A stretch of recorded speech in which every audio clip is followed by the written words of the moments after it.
Hey, it is your buddy, Peace and Harmony with you here today. Much love going out to all the beautiful, empowered harmonizers.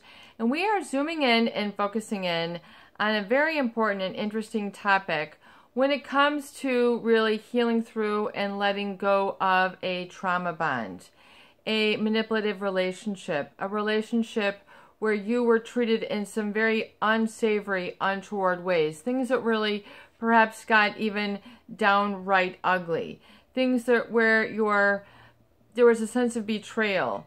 There was a sense where things were really getting out of hand, getting out of control. In other words, there was a lot of unhappiness going on, a lot of conflict, a lot of fighting, things of that nature. And really, when we look at and really understand a narcissist, it's very important to understand what really agitates them or sets up what is known as narcissistic rage.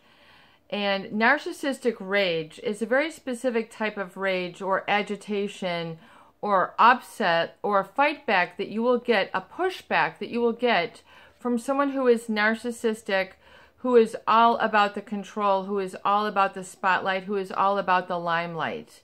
And the narcissist is one who really has an insatiable need for attention and admiration, acknowledgement. They love to be the center of attention, even if it's negative in manner. Positive attention. Anytime that they are in the spotlight, it's like, don't steal my show. This ain't about you. This is all about me, yours truly. And the narcissist, oftentimes you will find them in professions, especially dynamics in relationships where they are one to garner a lot of attention, a lot of the spotlight, and everyone else is in the sidelines, in the wings, in their shadow. And, you know, whether it's a male or a female narcissist, it doesn't matter. They have an insatiable need for attention and a pathological sense at that, meaning really where it gets very abnormal and unhealthy. And so, you know, earlier in your life, you might not have it picked up on this. But one of the issues that is really important to understand in terms of healing and letting go is to understand what keeps the fire burning, what keeps things, you know, really agitated and triggered, and what keeps people fighting, what keeps a lot of division, what you know, keeps a lot of the yelling and dysfunction going on. Especially for a narcissist, is to understand that you're dealing with a specific type of person, particularly that who does not like to share specific things, i.e. attention. When it's their time to be up on stage, to be, you know, their specialty, you know, maybe they're really good at cooking, or they have a specific religious talent, or you know, they just have not a religious talent, but let's say they just have a specific upbringing or background or something that, you know, makes them unique, or what they feel is their talent. They might be a musician. You know, they might be a guitar player. They might be a keyboardist. They might be a drummer. They might be an actor, whatever it is that their thing is. You know, when it comes to trying to squeeze into the limelight with these people, the spotlight, they are the ones who are going to need all of the attention. And unless you really sort of stroke and sort of, you know, feed into the narcissist supply, these people will, you know, if you don't match up to that, or if you're not a match to their persona, their facade, if you're not an energetic match to that force, sort of, it's a very sort of what a lot of people would seem like a very forceful, you know, personality. You know, they can be very headstrong. They will not put up with a lot from, you know, from people sometimes. And especially when it comes to attention, these individuals have a pathological, insatiable need, which means it's not really satisfied, need for attention. So a lot of people, like, let's say, you know, they might have had Best Employee of the Year award, you know, and they're feeling good, and they can kind of coast on that. They feel good about that for some time. It's like, you know, for the narcissist, you know, it's on to the next. It's on to the next conquering. It's on to the next validation. It's all about me, me, me. I mean, you can count, you know, more than on both hands in the course of a conversation how many times they bring themselves up. But one important thing that will really trigger and keep conflict going is when you challenge them for their uniqueness, their individuality, when it's their time for attention, or when you try to confront them about specific things that you should feel, brought to their attention. You're drinking too much. You don't, go to bed until 4 o'clock. Seems like, you're spending too much money. Seems like, you're playing the guitar too much. Why don't you focus on family? When you try to confront, address, call out, or challenge these types of people, or, anything that makes them look less than superhero, superhuman, they are going to flail into a narcissistic rage. This will keep the conflict. This will keep the wounds coming your way. This will keep the struggle. This will keep the animosity going. It will keep it burning strong.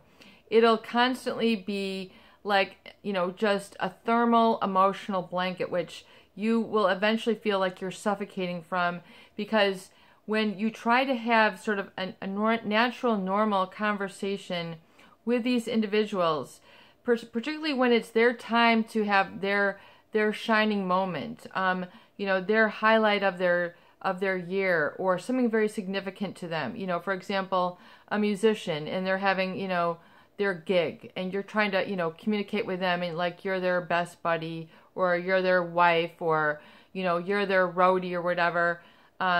You help them write the songs, but, there's always going to be a power play. So everybody else is downplayed. Everybody else, and they have to kind of keep up their image. So, for example, the rock star, they have to be all about, getting the attention, getting the applause, talking to the crowd, or getting autographs, or girls, or men, or whatever it is that that their ego is consuming. They're a consumptive personality.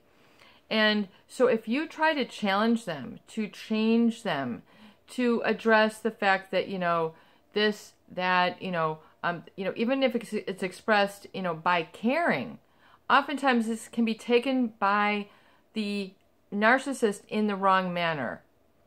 And if you try to get close to them, especially during these moments, you're going to get a lot of pushback. You're going to get a lot of resistance. You're going to get a lot of narcissistic rage. It's going to keep that conflict going. What strengthens the narcissist ego is complaining. They can be, the biggest fault finders where there are no flaws. So that's why people, good, well-intentioned, loving, kind, care, considerate people, are met with resistance, pushback, anger, hostility, and conflict, because you're trying to let them know, hey, it's okay. You've got me. You have me here with you. I will listen to you. I'm here for you in your down moments. It's okay to cry. Tell me how you're feeling. The narcissist, oftentimes, they don't like to talk about feelings. They don't like, to talk about, true love. They want to talk about idyllic love, or romantic love, or fantasy, this sort of fantasy, illusionary, and they'll do anything and everything to keep up their facade, their mask. The psychopath, same way, but they don't really feel anything, So if you try to challenge them, a psychopathic rage is much different, and that's a wholly entire different video. But when you are sort of treading on a narcissist ego, they are hypersensitive to being challenged, to being questioned, to discussion, especially if it's something that is, makes them look human, something that makes them look real, something that makes them look authentic or genuine. They oftentimes are not having anything to do with that. They don't like to be less than perfect. A narcissist always wants to come across as squeaky perfect. Not squeaky clean, squeaky perfect. Like, you can't find a flaw, you can't find a hair out of place, you can't find, someone on their guest list who isn't this or this. there's always this sort of circle of what you might call a posse around them. Their narcissistic supply with people who are more than willing to play the game. In other words, they're more and willing to feed into the narcissist ego. They just, just play the game. They don't feel one way or another about it, but deep inside, they might be harboring some feelings like, really, are they all that, come down to earth or what have you. However, if you have been stuck in a lot of conflict where you're in that stage of the game with a narcissist where you're trying to talk things out, you're trying to, have a sort of reasonable discussion. You're trying to say, but but this, but that, and this was unfair, this was unjust, I was here for you, I'm here for you now. You're trying to still sort of prove something to them. Then that is a sign that you're still engaging with them in the emotional equation, that essentially, you are serving as a counterforce to their force, or there's some sort of polarity that you're still playing or feeling or deciding against.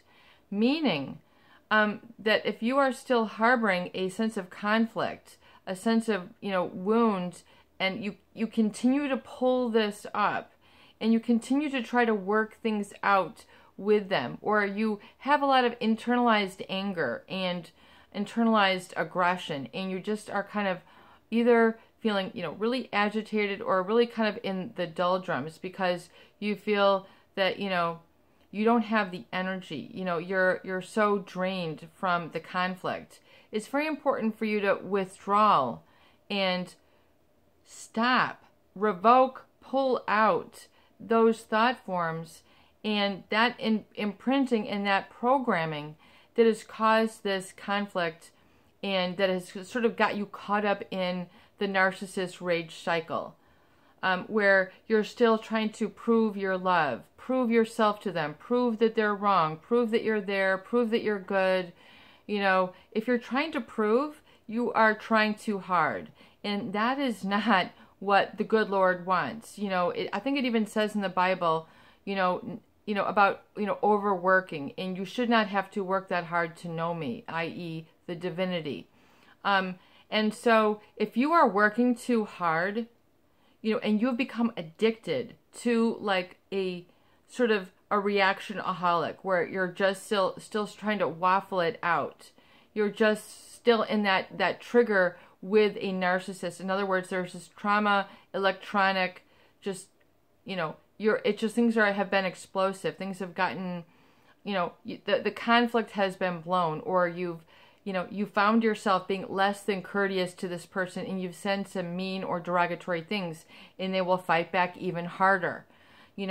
You are not going to get along with this person if you try to prove and make, have a moral justifying, discussion with them that you feel that you are eventually, they're going to see things your way, or that they're going to, let go of their tireless ego. A lot of people with empathy, well, aren't you tired of living that life? Why don't you just come and let's take a walk along the beach and let's, tiptoe through the tulips, or, let's do something. Let's just have a picnic lunch. Like, just something that's like down key, just, normal, authentic, genuine.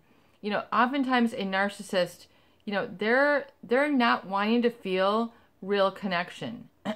They're not wanting to feel genuine, connection with really the universe at large. They're going to want to surround themselves with a very exclusive group of people. In fact, a lot of narcissists have a huge sense of entitlement in that they only want to surround themselves with, specific ilk of people, whether it's, the bad boys, the bad girls, the groupies, the C-level executives, whether it's the, Interior Design Association of America, where you've got all the interior designers feel that, they're better than everybody, or, the rock stars who only, wine and dine with people who are rock stars. It's like that, but, really that, maybe has touched your life. You can see this entitlement nature where they feel like they should only associate with, people of a specific status. And yes, it's, you will relate more to people who have, things in common with you, with a common ground. But a narcissist particularly can be very snooty, snobby, very standoffish, and very, get very agitated by the littlest of things. You want me to print this out? That's so cumbersome. They just, little things get blown out of proportion. You want me to print the, you want me to reply to your text. You want me to print this out. You want me to update this. Even little things, day-to-day things. If you've been in relationships, you'll see how they will over-perceive things to be burdensome, taxing, cumbersome, offensive to them, which aren't offensive at all. You're not doing anything offensive. You're not doing anything wrong with trying to have a conversation with somebody, to be there and have a heart-to-heart and have a bonding moment. Bonding moments are kind of like what makes life and like the best fabric of life, if you really think about it. For each person it's unique. That's the beauty of life. You might see a beautiful tree, a beautiful coastline, a beautiful dress, a beautiful tool, a beautiful home, architecture, a beautiful speech. Everybody has different things which they connect with at the heart level, and there is a bond and connection, and you have a rapport. You have a trust of dialogue with that. There's something going on there. There's something energetically, going off, where there's, a dynamic which is based on something harmonious, i.e., something that is elevating, something that's inspiring, or just functional. Now, a narcissist, the people who, of the type who, getting married and divorced, you're 7 times, and here's your 7th wife, and then they're 30 years younger, and this is the prettiest one, whatever it is, there's a perception, there's a perception problem with these people. And so they will oftentimes overperceive and overreact and withhold and stir up conflict and rage, where really there is no dysfunction, but they will place dysfunction if they feel that they are being challenged in some way, if they're being made to look less than perfect, they're down and out. If, as I've said in different previous videos, if you're sick, they won't come within 10 blocks of you, but if they're sick, they want you to basically throw the salmon and the spinach under the door and just basically deliver their food and then go away. They don't want you to see them at these sort of human moments. They always want to be in control. Persona management. They're always trying to put forward this image. They have an insatiable need to keep this in a public image going on, and there's a public self and there's a private self. And really with a narcissist, I feel that this is where you see the biggest despondency and cognitive discongruency with what they're truly feeling and then what they do. So an authentic life is when your values and your behaviors are matching what you're doing. There's a reduced, there's not really a big gap in what you feel you want to do in your values and then what you do. With a narcissist, there's a big difference between the public persona and what's going on underneath the mask, the private self. These are the people who put up a big front, a facade, that they're this, that, this, but then you find out that deep inside, they're truly envious, they're truly empty, they don't have a whole richness of emotions, they're very superficial, and they're very, oftentimes not very loyal partners. They're wanting to cheat, betray, and lie pathologically. Withholding affection, once again, it's all about me. Who's giving all the back rubs? Who's cooking all the meals? Who's cleaning all the house? Is this in agreement? Are you getting along with this? To get along with a narcissist, you have to be willing to be just at their whim. In other words, do things always on their terms and go against, your own terms or your own, what really you might truly feel. So that's really disempowerment. That's very disempowering when you have to, lie and abandon to yourself. That is where the seeds of low self-esteem begin to get planted, is when you feel that you're not good enough, someone else is better, and that it's all got to be about them. That's really where people fall into the love bombing, and then that narcissistic congruency where they're always they're not problemed with feeding the narcissist supply. They don't have problem, stroking their ego, going along with their plans, going along with their charades, being late for their work because they're trying to do something for them. They're willing to make sacrifices. Usually it's all in the name of love. It's usually in the name for something authentic and genuine. But then it gets worse and worse and worse when eventually that person wakes up and goes, whoa, what do I really have? And they say, how has this person really treated me? Well, they cheated on me here, they cheated on me there, they're not here for this, they're always wanting me for that, and, I'm not comfortable being a punching bag, being yelled at, or just being like a puppet, where I can only act when they say so, and here, let me just hand over my lunch because you want to eat mine, and I only deserve half. Just a whole flood of different things can occur with these individuals. So when you're in this sort of conflict zone, do not feel that you are unlovable, that you've done something wrong, that you're, too emotional, too sensitive. You're a kind, caring, loving human being. And oftentimes these people are very resistant to the real thing. They are made very uncomfortable because to them, they'd have to let their guard down. They'd have to let somebody in. They don't want to seem less than perfect because they're afraid of what people think about them. They just, want to kind of continue on in what, a narcissist might call keeping their buzz going. In other words, they're just going to keep their narcissist buzz going. They're going to keep the illusion going. They're going to keep that sort of energy going.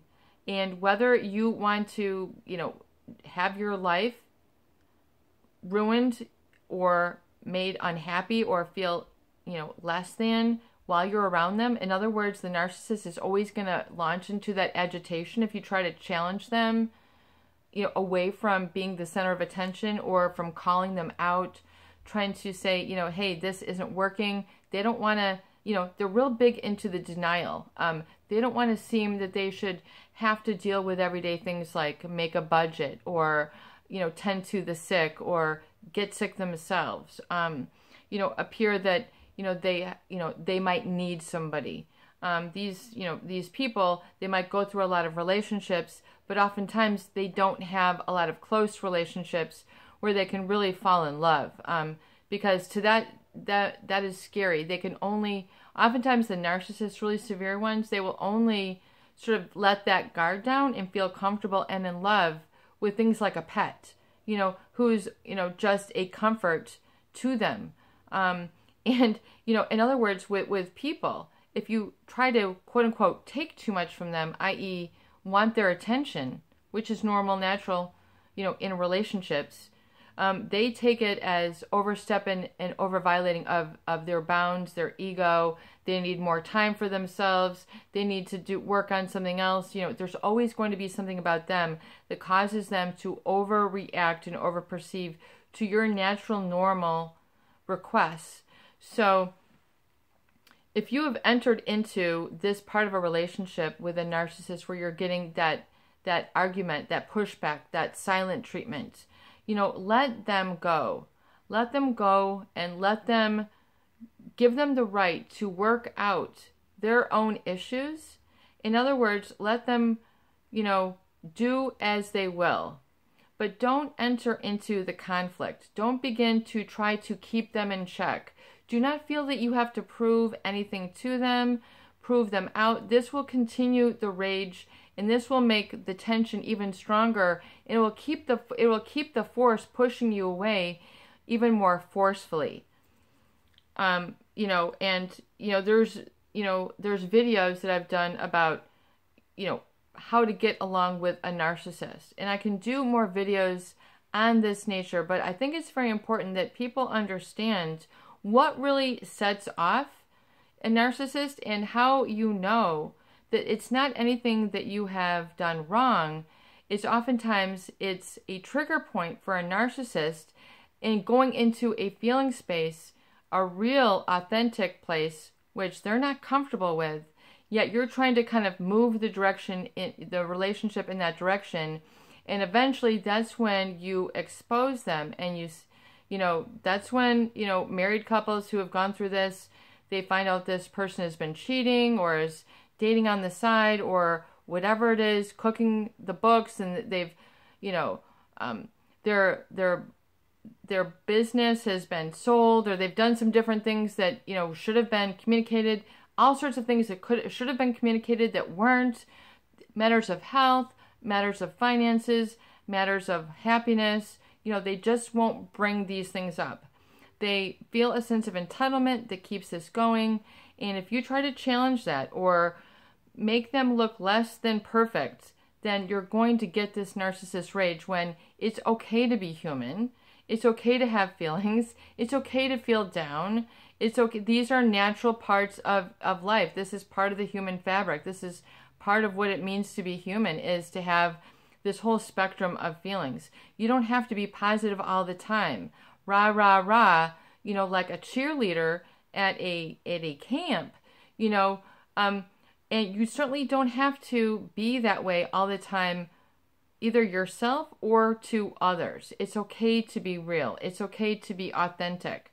But this is oftentimes not a state that you will find a narcissist in. And if you've tried to have a real relationship and you're getting pushback, resistance, anger, and you're finding that things are getting worse, things are on the down and the ugly, it's oftentimes because a narcissist, they ain't gonna go there. They don't have that desire. They have the desire to have more, be more, have that persona, have that facade. And for a lot of people, carrying that around is just too heavy a load. So let it go. Let it go. This is your buddy, Peace and Harmony, with you here today, and I hope that these videos do help. Please share and please subscribe for more great tools, videos, discussions, and support. Peace out.